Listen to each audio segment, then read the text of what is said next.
Saudara-saudara pendengar yang kami kasihi dimanapun Anda berada, Anda kembali bersama kami pada acara Telaga, Tegur Sapa Gembala Keluarga.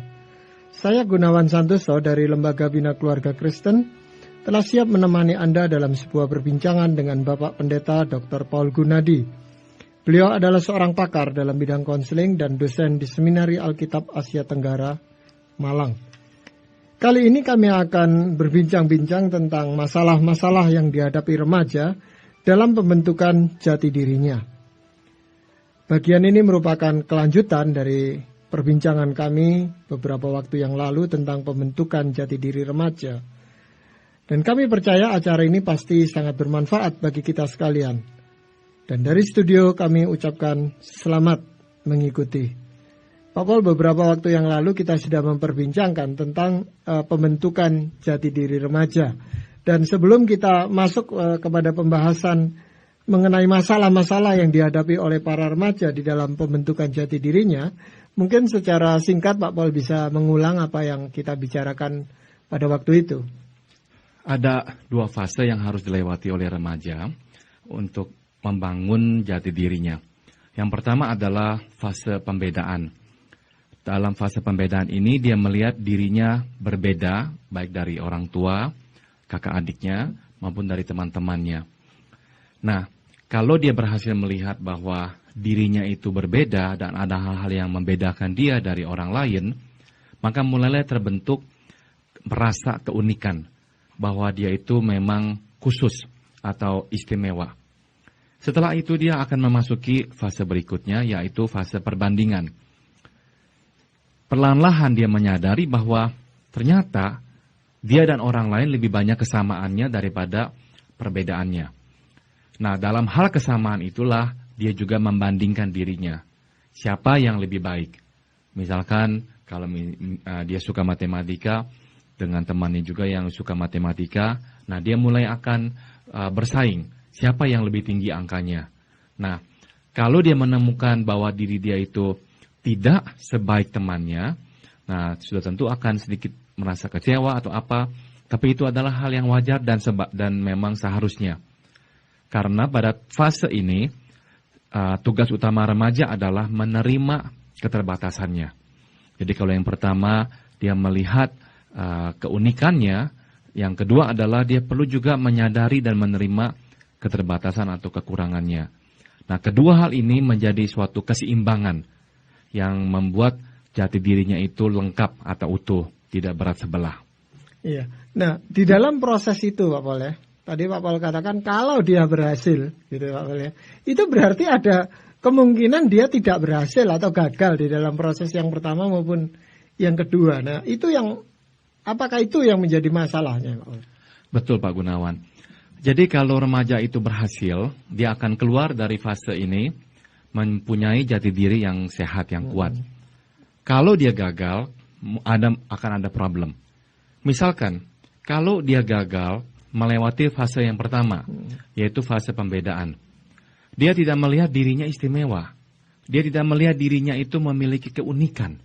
Dia merasakan dirinya tidak mempunyai apa-apa yang bisa dia sedikit senang atau banggakan. Nah, apa hasilnya tatkala anak remaja sampai pada kesimpulan seperti ini? Tidak bisa tidak, dia akan merasa dirinya minder. Tidak punya apa-apa, tidak ada yang bisa dia banggakan, atau tidak ada yang bernilai. Nah, tindakan apa yang dia akan lakukan? Karena orang tidak bisa hidup dalam kekosongan dan merasa diri itu jelek. Biasanya, dia akan mengadopsi diri yang lain. Dia hanya akan menelan bulat-bulat diri temannya, idolanya, pemimpin kelompoknya, atau kalau dia menjadi anggota kelompok, dia akan menjadikan jati diri kelompoknya, trademark kelompoknya, seolah-olah seperti dia. Maka seringkali kita bicara bahwa anak-anak yang lemah, yang jati dirinya tidak kuat, mudah sekali dipengaruhi oleh anak-anak yang lain. Dan itu memang betul. Karena diri yang belum terbentuk, yang belum melihat keunikan atau keistimewaannya, seringkali diri yang mencari diri yang lain untuk diadopsinya, untuk dijadikan penggantinya. Sehingga dia akhirnya tetap merasa dia punya diri, dia punya keistimewaan. Meskipun sebetulnya bukan dia yang istimewa, namun diri idolanya itulah, atau kelompoknya lah yang dianggap istimewa.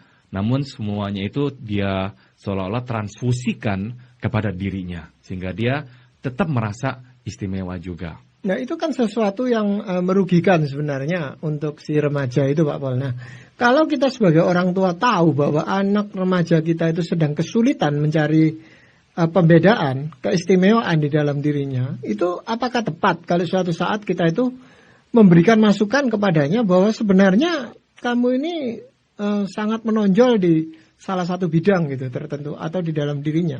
Itu yang sangat baik sekali Pak Gunawan. Dan seyogianya hal ini sudah diberikan oleh orang tua jauh hari sebelumnya. Jadi kalau baru diberitahukan setelah anak itu berusia 15 tahun, terlambat ya sebenarnya. Sudah terlambat sebetulnya. Karena sudah kadung, dia merasa dirinya kosong. Dan untuk mengisinya susah. Jadi memang membangun diri remaja bukanlah dimulai pada saat anak itu menginjak usia remaja. Membangun diri remaja dimulai jauh lebih dini, pada masa anak-anak itu kecil. Waktu dia mulai menyadari kebisaannya, kemampuannya, kekhususannya, nah itu menjadi fondasi, menjadi informasi yang dia akan gunakan membentuk jati dirinya, bahwa dia mempunyai keistimewaan itu. Nah, bagaimana kalau kita telat ya, terlambat, kita baru menyadarinya sekarang. Tapi anak kita sudah kadung, tidak mempunyai diri, ikut-ikutan teman, sehingga benar-benar temannya itu seperti Tuhannya. Apa yang temannya katakan, dia ikuti. Temannya yang pakai apa, ya dia ikuti. Atau kelompoknya seperti apa, dia harus seperti apa. Apa yang harus kita lakukan? Nah, nomor satu, kalau dia mulai terlibat dalam hal-hal yang membahayakan jiwanya, atau merusakkan dirinya, misalnya terlibat dalam narkoba, saya kira kita harus dengan tangan yang keras, memisahkan dia dari kelompoknya. Tidak ada pilihan lain. Kalau memang anak kita sudah mulai terjerumus ke dalam hal-hal yang sangat destruktif. Tapi kalau kita lihat memang belum sampai sejauh itu, nah saya kira pendekatan yang lebih baik bukanlah pendekatan yang langsung, yang keras, tapi pendekatan yang lebih lembut, yang lebih mau membuat dia bersahabat dengan kita. Ya, sering ngomong, ajak dia pergi, berbicara hati ke hati. Dan dari situ mulai kita buka jalur komunikasi untuk menyampaikan kepadanya kekhususannya, keistimewaannya. Dan kita adalah orang yang benar-benar menghargai kekhususannya itu. Dan kita mau dia sadar dan tahu bahwa dia adalah orang yang memiliki keistimewaan tersebut. Nah, itu saya pikir caranya ya. Jadi jangan terlalu keras memisahkan dia. Kecuali memang dia sudah jauh terlibat dalam kasus-kasus yang sangat destruktif. Jadi sebenarnya peran orang tua masih bisa berguna di sana untuk menolong anak ini menemukan lagi jati dirinya atau kembali kepada proses yang benar, ya? Masih bisa, betul. Iya. Bagaimana kalau remaja itu gagal menerima keterbatasan dirinya, artinya kekurangan-kekurangan yang ada pada dirinya yang dia tidak mau mengakui itu, Bapak, sebagai suatu kekurangan? Ada dua reaksi, Pak Gunawan. Kalau dia gagal untuk mengakui keterbatasannya. Nah, reaksi yang pertama adalah, ini dua-duanya ekstrim ya. Jadi reaksi pertama, dia akan menyangkali keterbatasannya. Dia mencoba menutupi kekurangannya. Nah, bisa-bisa karena dia takut sekali kekurangannya diketahui, dia menarik diri, dia bersembunyi dengan cara menutup dirinya. Nah, ini adalah jalan amannya dia, supaya kekurangannya tidak diketahui dan dia tidak harus merasa malu. Namun ekstrim satunya adalah dia itu akan justru menyoroti atau membesarkan keterbatasannya dan juga maksud saya dia akan membesar-besarkan kebisaannya di mana dia itu bisa dikenali atau dihargai. Jadi kebalikannya dari yang pertama, dia justru di sini mencoba untuk mendapatkan pengakuan atas kelebihan-kelebihannya itu. Dengan kata lain, dua ekstrem itu, yang pertama ciut, yang kedua bergelembung, mekar, karena dia mencoba membesarkan dirinya. Nah, kadang-kadang kita melihat ini pada kasus anak-anak yang bermasalah, yang tukang berkelahi, yang tidak bisa sekolah, tapi justru bermulut besar, membanggakan diri, seolah-olah dia adalah orang yang paling pandai di dunia dan sebagainya. Nah ini dia nih, salah satu cirinya, membesarkan diri. Namun di dalam dirinya yang membesar-besarkan itu, sesungguhnya terdapat suatu jiwa yang sangat miskin, yang tidak percaya diri sama sekali, yang tidak tahu siapa dirinya. Nah, reaksi yang pertama adalah ciut ya, tidak berani keluar sama sekali, menutup diri dan menjauhkan diri dari pergaulan. Ya, kedua-duanya juga tidak mencerminkan dirinya sendiri, Pak Pol ya. Tepat. Karena yang satu mengecilkan, yang satunya lagi membesar-besarkan. Betul. Nah, bagaimana remaja itu akan mengatasi, tadi Pak Pol katakan, kalau tidak menemukan itu dia akan rendah diri atau minder. Nah itu bagaimana dia akan mengatasi masalah itu Pak Pol? Pertama-tama saya ingin sedikit menjelaskan tentang keminderan Pak Gunawan ya. Keminderan itu ada dua jenis ya. Nah yang jenis pertama saya sebut sajalah keminderan lokal. Keminderan lokal rasa kurang pada hal yang spesifik.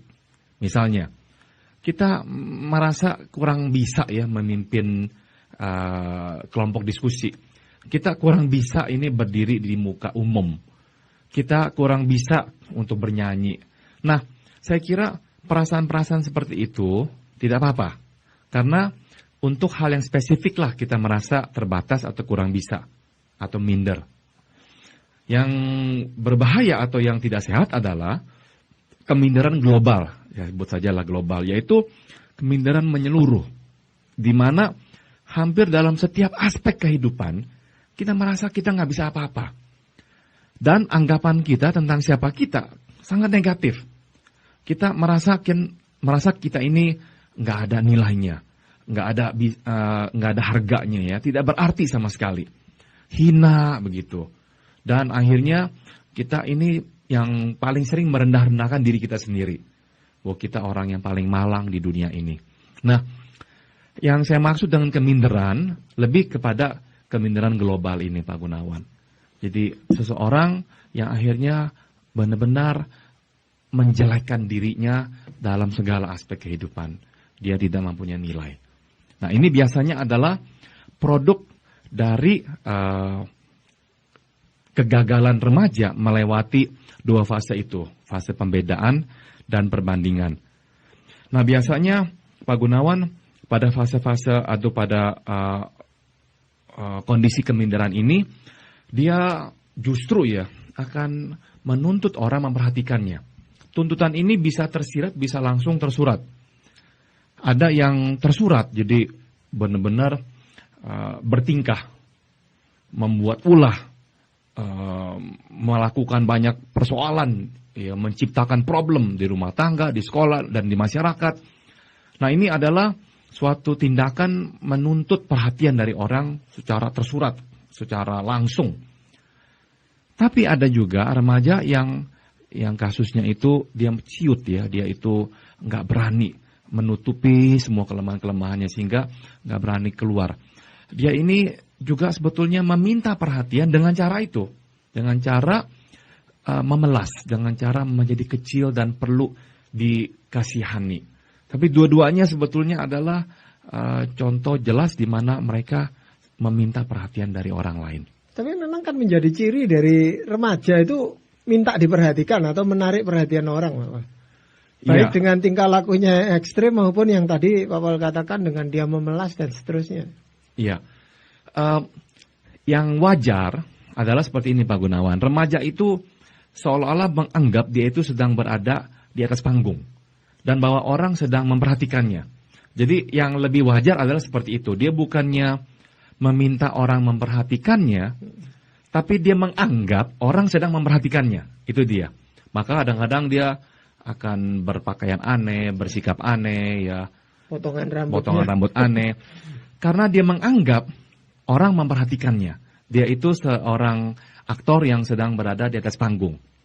Yang saya bicarakan tadi bukannya menganggap orang memperhatikan, justru kebalikannya Pak Gunawan. Dia menganggap orang tidak memperhatikannya. Sehingga dia perlu membuat sesuatu untuk menarik perhatian orang sekali. itu. Betul sekali.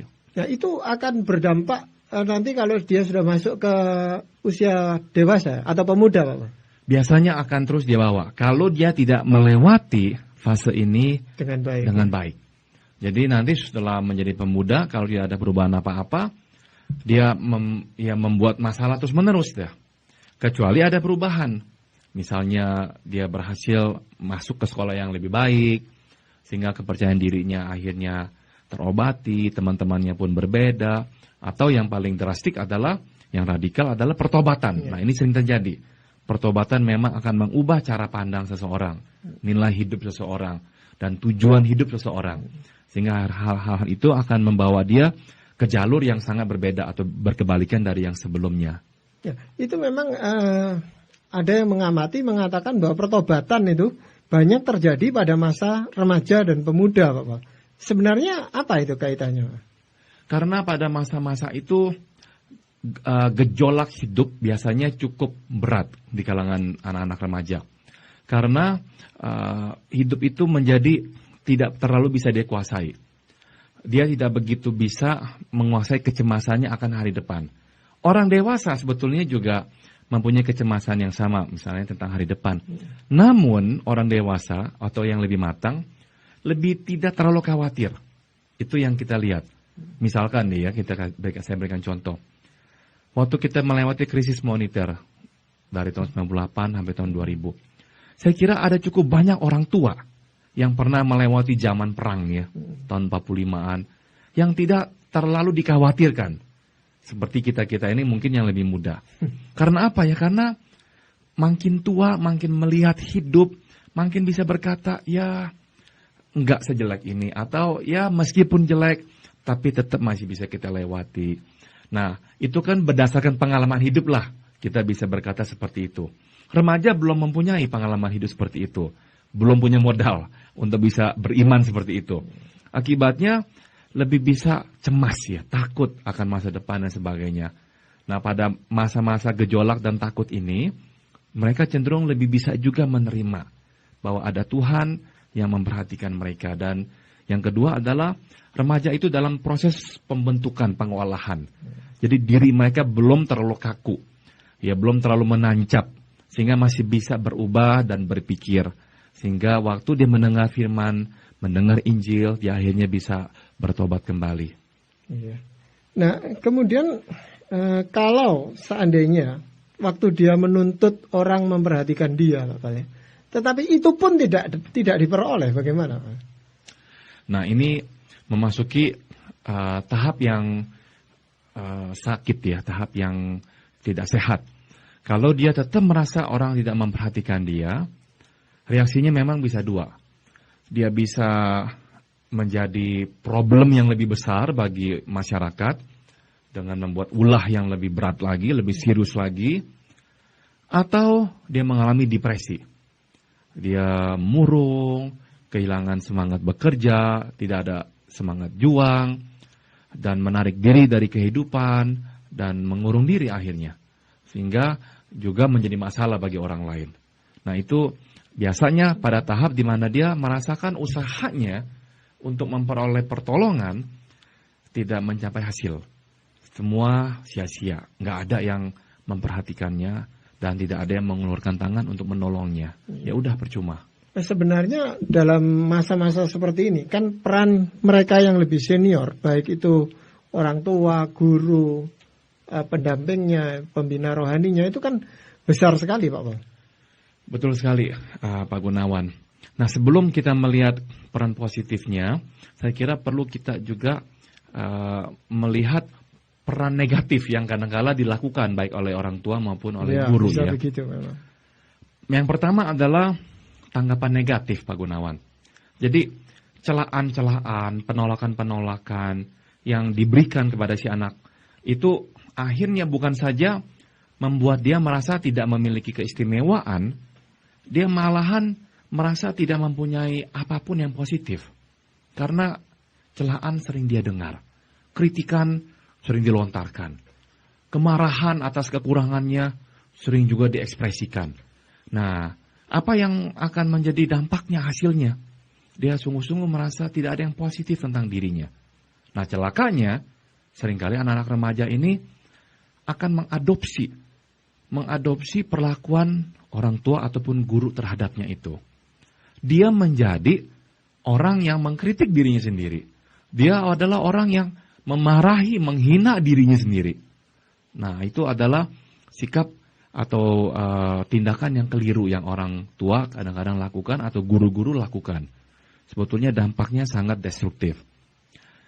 Yang lainnya, ada kalanya orang tua sibuk ya Pak Gunawan. Karena sibuk, tidak terlalu banyak bergaul dengan anak. Akhirnya kurang memberikan tanggapan kepada anak. Anak seolah-olah tumbuh besar sendiri. Tanpa ada yang memberikan dia masukan, apa yang dia bisa, apa yang dia tidak bisa, apa yang dia harus ambil, keputusan apa yang dia harus jangan ambil, dan sebagainya. Nah, dia nggak tahu. Nah, apa hasilnya? Dia akan mencari-cari. Terus dia cari-cari apa? Keunikan dirinya, keistimewaannya. Saya bisa apa sih? Sehingga meskipun usianya sudah 21, 22 tahun, masih nggak tahu dirinya siapa, masih ingin mencari-cari dirinya. Ntar melakukan ini sebentar, berhenti. Melakukan yang lain sebentar, dia berhenti. Sekolah ini setengah tahun, dia berhenti. Masuk lagi ke jurusan yang lain, dia berhenti. Terus begitu. Ya.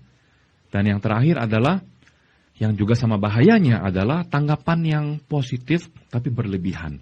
Ada orang tua atau guru yang memuja-muja anak. Seolah-olah dia itu seperti Superman. Orang yang paling hebat di dunia ini. Nah, keistimewaan yang berlebihan membuat si anak benar-benar merasa di atas orang lain. Dan dia akan menuntut orang-orang lain untuk menghargai dia terus-menerus, mendengarkan instruksinya dan menaati permintaannya. Nah, jadi ini juga akhirnya mencelakakan si remaja itu. Jadi itu adalah 3 perlakuan yang negatif yang bisa dilakukan oleh orang tua ataupun guru kepada anak-anak. Iya, mungkin kalau terlalu disanjung dan sebagainya, itu dia gagal ketika dia mengkonformasikan itu, Pak Bos. Bahwa apa yang dia lihat di dalam realita hidupnya itu tidak sesuai dengan apa yang dia dengar. Tepat. Dan pada saat itu bisa-bisa dia ambruk karena dia kaget, dia tidak seperti yang dia pikir, atau dia menolak menerima fakta. Dan dia akan membuang komentar-komentar yang seolah-olah tidak setuju dengan komentar atau pandangan tentang dirinya sendiri. Dia akan mendistorsi pandangan orang lain. Bahwa orang lain itu semua salah. Bahwa dialah yang benar. Orang semua nggak ada yang bisa mengerti dia. Sebab dialah yang paling tahu apa yang benar. Nah, sikap yang juga akhirnya tidak bisa bergaul dengan orang. Iya, memang kesulitan kalau para guru itu mungkin karena waktunya akan terbatas, Pak Bal ya. Mereka terbatas sekali mengenali anak didiknya. Tetapi orang tua itu seringkali juga kurang memberikan perhatiannya dalam perkembangan anaknya sehingga tidak tahu masalah-masalah yang terjadi di dalam diri si anak remaja ini, Pak Bal. Saya kira itu masukan yang baik sekali, Pak Gunawan. Jadi kita harus akui bahwa memang kita kurang mengenal anak-anak kita ya, karena kurang memberikan waktu untuk berdialog dengan mereka. Kita seolah-olah mempunyai anggapan mereka akan bertumbuh dengan sendirinya. Bahwa dengan yang kita lakukan, ya mereka akan bertumbuh oke gitu. Dalam konteks kehidupan dulu ya, di mana hidup jauh lebih sederhana, tidak banyak masukan problem seperti sekarang ini, nggak kompleks seperti sekarang. Saya kira ya anak bisa bertumbuh dengan lumayan oke, tanpa harus dibimbing atau diarahkan. Karena masyarakat pun mempunyai andil dalam membimbing anggota masyarakatnya. Tapi sekarang masyarakat cukup tercerai-berai ya, individualis ya. Saya kira masukan orang tua menjadi lebih dibutuhkan, menjadi lebih penting. Karena di luar hampa, kosong. Dulu di luar masih ada. Masyarakat dan sebagainya tetap bisa ikut campur tangan dalam kehidupan anggotanya. Tapi sekarang ya memang makin kurang. Jadi orang tua lebih dibutuhkan untuk memberikan bimbingan itu kepada anak. Atau mungkin ini, orang tua harus lebih ketat bersaing dengan masukan-masukan yang diterima oleh si remaja dari luar, Pak Pol. Dari televisi, dari film, dari mana-mana pergaulan yang sudah katakan mengglobal ini, Pak Pol. Itu yang membuat orang tua kadang-kadang kewalahan itu, sudah tidak sempat lagi mengejar ketinggalannya, Pak Pol. Dan hal ini seringkali bisa luput dari perhatian Pengamatan, kita ya. atau pengamatan kita. Bahkan di gereja pun begitu. Ya. Saya berikan satu data ya, ini saya dengar dari sebuah gereja. Sangat mengagetkan sekali karena di gereja tersebut diadakan angket di kalangan remaja dan pemudanya tentang pandangan atau nilai moral seks sebelum nikah. Yang mengejutkan adalah saya lupa ya di atas 80% atau di atas 90% para remaja pemuda yang diangket berkata, pokoknya yang penting orang tua sudah meminta. Kalau sudah meminta atau sudah diminta berarti boleh berhubungan seksual meskipun belum menikah. Nah, ini hasil angket yang mengejutkan gereja, terutama hamba Tuhannya, karena bukankah hal-hal ini diberitakan minggu demi minggu, baik melalui sekolah minggu, komisi remaja, kebaktian umum, tapi kok tiba-tiba ada satu generasi yang baru, di mana 80% atau 90% di antara mereka berpikiran yang paling penting ya sudah resmi diminta oleh orang tua, kami bebas melakukan hubungan seksual sebelum menikah dan nggak apa-apa. Nah, ini sekali lagi ya hal-hal yang luput dari perhatian atau pengamatan kita. Justru tadi Pak Gunawan sudah menegaskan kita jadinya dituntut untuk lebih proaktif, bersaing dengan masukan-masukan dari luar itu. Sebab masukan dari luar memang luar biasa ampuh dan berkuasanya. Ya, keras sekali. Nah, dalam hal ini Pak Pal, bimbingan firman Tuhan itu bicara apa Pak Pal? Karena tentu saja para pendengar kita dan para remaja kita juga sangat membutuhkan bimbingan dari firman Tuhan itu. Saya akan membacakan dari Lukas pasal 12 dan ayatnya adalah dari ayat yang ke-42. Jadi siapakah pengurus rumah yang setia dan bijaksana yang akan diangkat oleh tuannya menjadi kepala atas semua hambanya untuk memberikan makanan kepada mereka pada waktunya. Berbahagialah hamba yang didapati tuannya melakukan tugasnya itu ketika tuannya itu datang. Penekanan di sini adalah hamba yang melakukan tugasnya itu. Saya kira meskipun ini adalah dalam konteks kita tetap ya setia kepada Tuhan langsung, namun buat kita orang tua, kita juga dituntut Tuhan melakukan tugas kita. Nah, tugas kita nomor satu adalah saya kira anak-anak di rumah kita ini. Sebelum orang di luar, anak-anak di rumah kita dulu. Sudahkah kita lakukan tugas kita? Jangan sampai Tuhan datang dan Tuhan menanyakan kita kaget. Kaget karena anak-anak kita tahu-tahu sudah begitu jauh dari Tuhan dan mempunyai nilai-nilai hidup yang berkebalikan dari yang Tuhan berikan kepada kita. Jadi saya kira ayat ini menggugah kita untuk berhati-hati, amati anak kita. Tugas kita yang pertama adalah ini nih, anak-anak kita dulu. Apakah mereka sudah menerima bimbingan kita di dalam Tuhan? Kita apakah sudah mengajarkan mereka tentang jalan Tuhan? Jangan sampai Tuhan datang dan mendapati kita sedang lengah dan kita kaget melihat hasilnya. Ya, banyak kali ya kita justru memperhatikan anak orang lain tapi anak kita sendiri hilang gitu Pak Pal ya. Betul. Pada masa-masa seperti itu. Tapi saya percaya bahwa pendengar setia dari acara Telaga ini tentu akan lebih berhati-hati, lebih bijaksana di dalam menangani para remajanya. Iya. Ya, demikianlah tadi saudara-saudara pendengar. Anda telah mengikuti perbincangan kami dengan Bapak Pendeta Dr. Paul Gunadi dalam acara Telaga, Tegur Sapa Gembala Keluarga. Kami baru saja berbincang-bincang tentang masalah-masalah yang dihadapi oleh para remaja dalam rangka pembentukan jati dirinya. Bagi Anda yang berminat untuk mengetahui lebih lanjut mengenai acara ini, kami persilakan Anda menghubungi kami lewat surat. Alamatkan surat Anda ke Lembaga Bina Keluarga Kristen atau LBKK Jalan Cimanuk nomor 58, Malang. Saran-saran, pertanyaan, serta tanggapan Anda sangat kami nantikan. Dan akhirnya dari studio kami ucapkan terima kasih atas perhatian Anda dan sampai jumpa pada acara Telaga yang akan datang.